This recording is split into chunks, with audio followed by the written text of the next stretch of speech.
Hi everyone, and welcome to the first in a series of videos I'll be making on the KTM RC390. Now there are a lot of videos online already for this motorcycle. Most of them will either be promo videos or rider reviews like the one you're seeing now, or they'll be videos like these ones where it's people who will be posting diatribes about what's wrong with the KTM and what they don't like about it. But rather than doing either of these things, I thought I would take a different approach and I'll look at all the problems with the KTM and look at ways of fixing them. So over the course of this series of videos, I'll be looking at things like the cooling system, the fuel management system, suspension, and the braking system. Hopefully we'll be able to take the KTM and turn it into a much better road bike, and maybe even turn it into a proper race bike and do it on a fairly lean budget. Okay, I hope you guys stick around. Let's have some fun with this neat and tidy little motorcycle.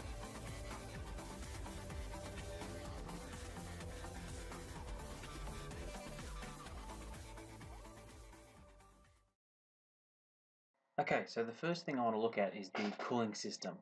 Now this has been blamed for all sorts of things, from the obvious, the engine overheating, the fan coming on, the fan eventually failing, the engine shutting down, all the way through to the extremes of warping of the engine head and then blowing of head gaskets. So this is an issue that really does need to be addressed first off the bat, and that's what I'm going to be doing today. So the solution we'll be employing for the cooling system will be the installation of the SPAL 5.2-inch puller fan, Samco insulated radiator hoses, and we'll be replacing the stock radiator coolant for engine ice. Okay, so here's my 2014 KTM RC390.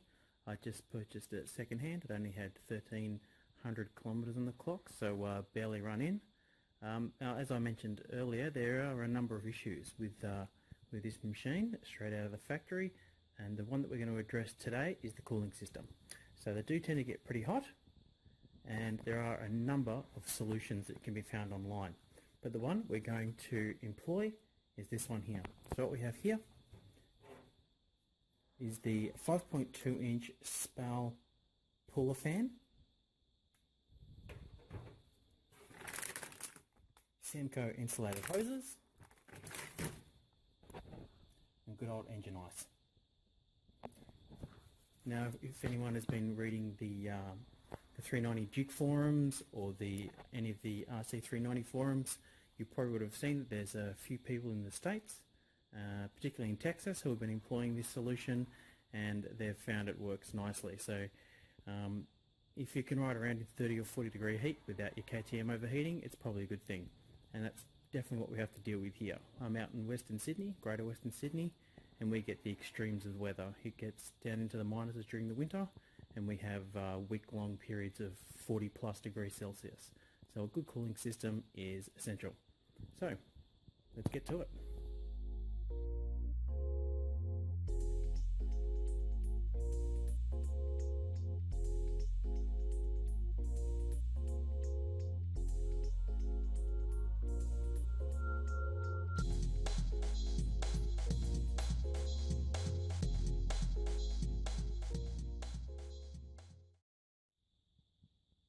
Okay, so we've got all the fairing off. Now we just need to drain the system. To do that, we just need to remove the drainage plug from the pump. So here's our pump. Here's our drain plug. So we'll undo this nut in a suitable container.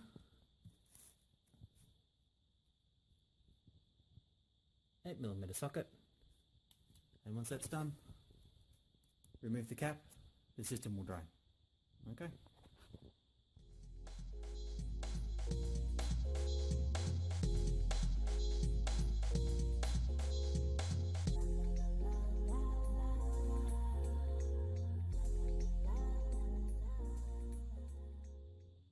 Okay, so now that we've drained the coolant, what we need to do now is remove the radiator so we can access the fan. So what we need to do that is remove our hoses.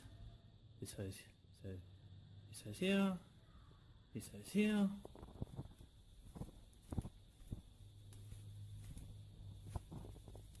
and this hose here.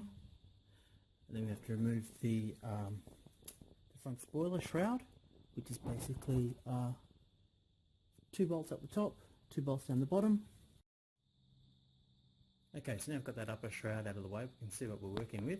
So once again, we've got the hoses, we've got the one at the bottom, one at the top, one large one around the other side. And as for the radiator itself, there are just four retaining nuts. We've got a two at the top, and we've got a two at the bottom. 1, 2. So we'll take those hoses off, whip those retaining nuts out, and then we should be able to get at our fan. Okay.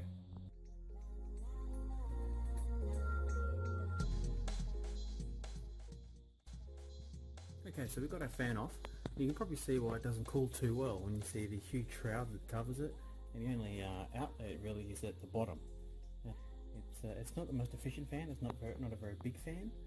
So what we'll be doing is removing this whole outer shroud, dumping this fan, and putting on our scale puller fan. Slightly bigger. Well, the fan's bigger itself, as you can see, but all the holes line up very nicely, so it's a straight swap. The only issue is our plugs don't match up, but easy fix, couldn't be simpler. Okay, so I'm going to clip that connector off, swap it over, pull that fan off, and then get onto the hoses.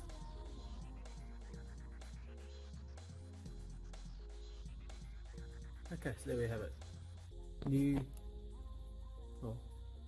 plug spliced over, nice and easy, and new fan installed.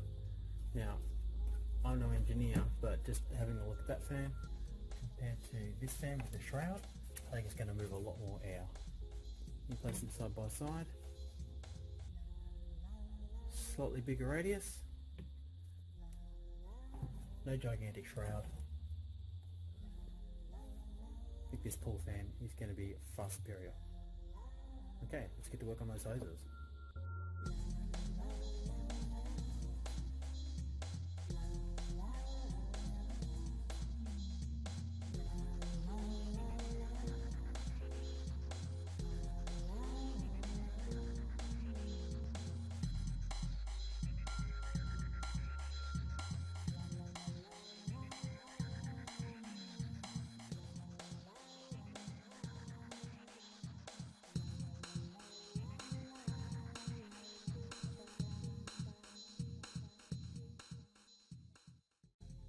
Okay, so the hoses are all installed.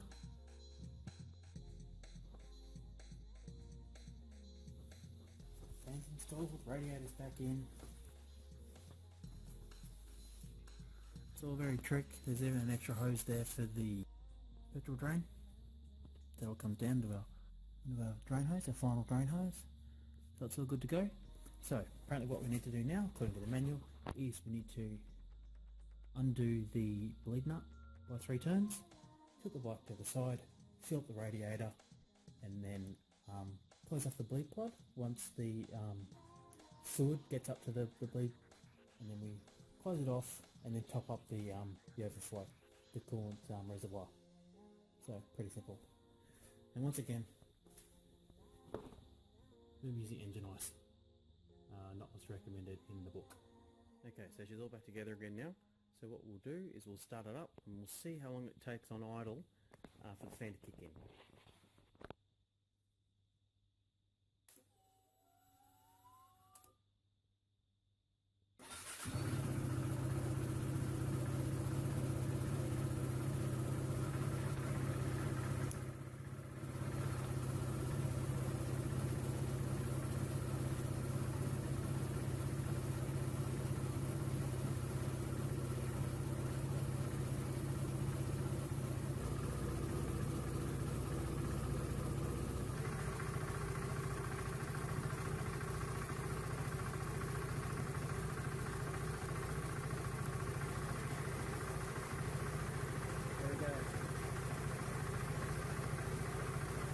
So about 1.5 minutes at stationary, on idle, the fan turns on.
Okay, so my verdict on the cooling upgrade is that look, the engine is staying much cooler for much longer. The fan is much quieter, and it appears to be much more efficient. It has a much shorter duty cycle than the standard unit. So all in all, I think this upgrade is a success. But what we do need to do is to hopefully improve the cooling system is to look at the lean fuel schedule. And that's going to be coming up in the next tutorial where I'm going to be installing a booster plug system. Okay, so staying away from the power commander. Stay tuned.